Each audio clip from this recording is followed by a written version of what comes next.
Fala pessoal, sejam bem-vindos ao canal Geografia em Pauta. Você já ouviu falar em Guerra Fria 2.0? Essa relação diplomática, geopolítica delicada entre China, Rússia e os Estados Unidos?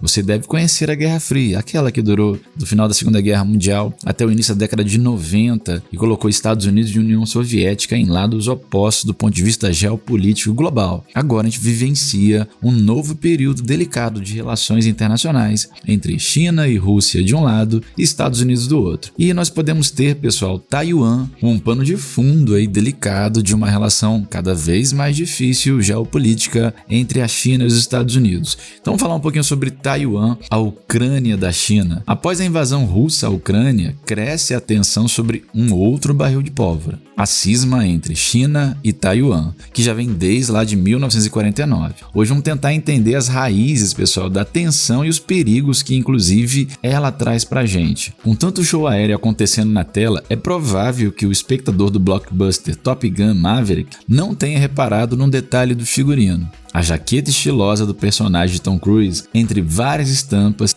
tem uma com as bandeiras do Japão e de Taiwan. O adereço não chamaria a atenção da mídia internacional se não fosse por dois motivos.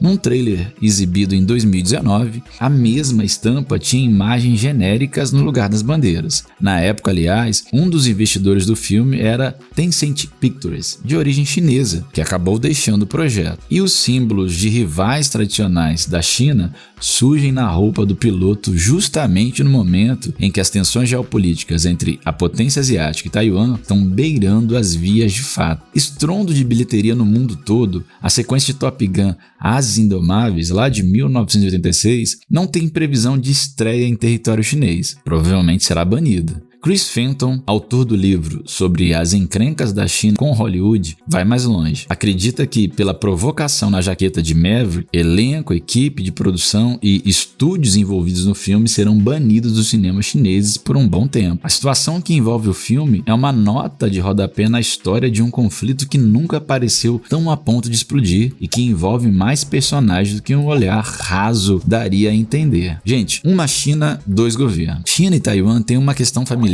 longe de ser apaziguada. Os chineses consideram a ilha como parte integrante de sua república socialista. Já os taiwaneses pensam diferente. O lugar é uma democracia com liberdade de imprensa. Também conta com uma economia própria e pujante. É a 21ª do mundo, razoável para um país de apenas 23 milhões de pessoas. E sua indústria de tecnologia tem um papel importante no comércio global. É líder no fornecimento de chips semicondutores. Taiwan deixou de fazer parte da China em 1949, quando o Partido Nacionalista Chinês, conhecido como Kuomintang, foi derrotado pelo Partido Comunista de Mao Tse-tung. Os líderes do Kuomintang fugiram do continente e estabeleceram uma nova capital em Taiwan. Pelo ponto de vista deles, a ilha agora era a Nova China. Tanto que o nome oficial do país é República da China. A outra tem uma palavra a mais, República Popular da China, que em 1949, a cadeira chinesa na ONU passou a ser ocupada por Taiwan, e só por Taiwan. A China comunista era tida como pária internacional. Isso mudou em 1971, quando o país de Mao obteve um reconhecimento internacional mais abrangente. Dali em diante, a China continental assumiu o posto da China insular e Taiwan segue fora da ONU. Hoje, um grupo minguado de 15 países reconhece Taiwan como nação soberana, todos minúsculos. O mais relevante entre eles é o Paraguai. E claro, a China, o país mais populoso do mundo, entende que só existe uma China e que Taiwan faz parte dela. Mesmo assim, a soberania da ilha existe na prática. Ela tem suas próprias forças armadas, inclusive como qualquer nação, mas não se sabe mais quanto tempo essa bem-vinda liberdade vai durar. O precedente russo, vamos dar uma olhada aí na situação russa recente. Os chineses têm tolerado a existência autônoma de Taiwan com um humor que varia bastante. A ameaça de invasão eleva o tom de tempos em tempos e ganhou uma intensidade inédita recentemente. Não porque os taiwaneses tenham feito algo diferente ou mais ousado do que sempre fizeram, mas por causa dos movimentos geopolíticos de outros países. A invasão russa na Ucrânia pode parecer aos chineses um bom pretexto. Se a Rússia ataca um país reconhecidamente soberano, por que a China não tomaria, com seu exército de mais de 2 milhões de soldados, uma ilha que até a Organização das Nações Unidas diz que pertence a ela? Claro, há o desgaste na imagem internacional de um gigante que massacra um pequeno, haja vista as retaliações de toda a parte do mundo aos russos, além do desagradável, para dizer o mínimo, envolvimento em uma ação militar de grandes proporções, e que no caso envolve uma complexidade logística. Analistas militares consideram que o grande número de soldados e as vastas quantidades de suprimentos, veículos, blindados, artilharia, munição, alimentos, suprimentos médicos e combustíveis necessários para uma invasão só poderiam se mover através do mar, em vez de ir por via aérea. Seria um deslocamento vagaroso, extremamente vulneráveis a mísseis de longo alcance, ataques aéreos e também de submarinos. Mas claro, considerando a desproporção entre os dois exércitos, em algum momento a invasão teria sucesso. E é por isso que assistimos a mais um personagem externo nesse teatro geopolítico, os Estados Unidos. Galera, reprise do pós-guerra.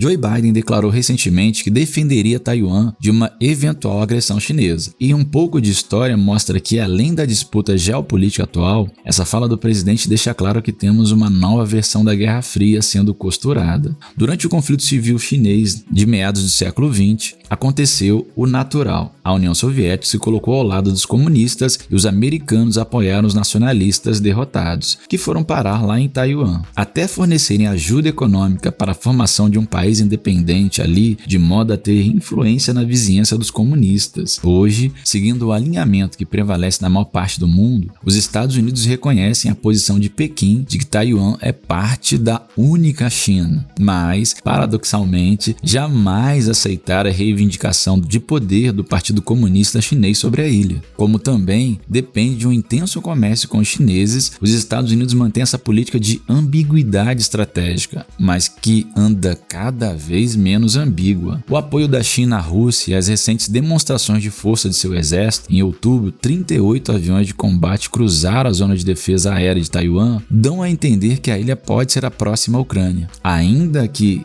essa seja uma possibilidade remota, ela tem estreitado os laços entre Washington e Taipei. Se os chineses atacarem de fato a ilha, a agressão pode ser a gota d'água para um conflito armado entre China e Estados Unidos. Não só teríamos dois blocos descomunais frente a frente, um com os Estados Unidos e Europa, outro com China e Rússia, em suma, uma terceira guerra mundial, um cenário no qual todos perderiam. Gente, é para ficar atento a essas questões que envolvem a geopolítica internacional. Temos aí ações estratégicas delicadas e um xadrez geopolítico onde você tem peças muito importantes como a China, os Estados Unidos, a Rússia, e que em determinados movimentos podem alterar a lógica geopolítica mundial. Então vamos ficar atento a esse xadrez. Galera, a gente agradece a sua audiência e a sua paciência. Daqui a pouco a gente volta trazendo um pouco mais de geografia para o seu dia a dia, fazendo aquele convite. Se você gosta desse tipo de conteúdo, se inscreve aí no canal, acompanhe a gente também nos podcasts. Estamos trazendo geografia para o seu dia a dia constantemente. Obrigado, galera, e até a próxima. Fui!